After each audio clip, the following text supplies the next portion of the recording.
Tearful reunions at Canada's largest airport.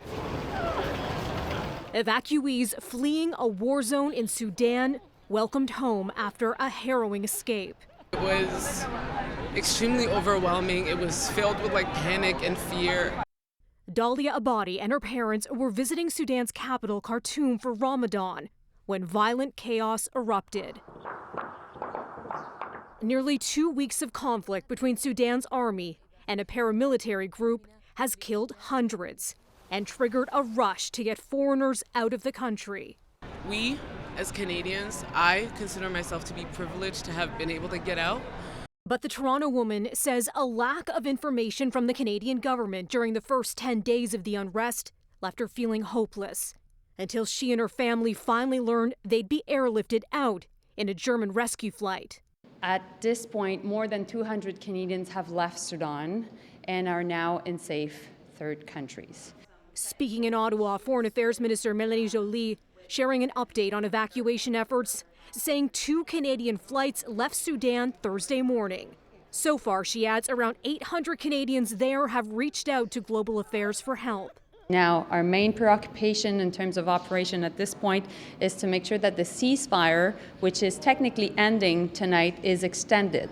While additional flights are in the works, there are concerns fighting could stall rescue plans for those still on the ground in the Northeast African nation, including the roughly 46 million people who call Sudan home.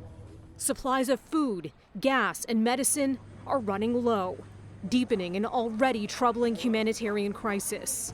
While Abadi, who arrived at Pearson Airport late Wednesday, is now safe at home, she's fearing for the safety of those whose communities have turned into a battlefield.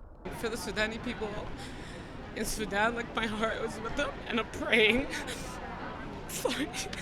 A short time ago, I called Abadi and asked her when was the moment she realized her family vacation was suddenly upended. She shared this video with me. She and her relatives were out enjoying a night of live music, celebrating her father's birthday a little early.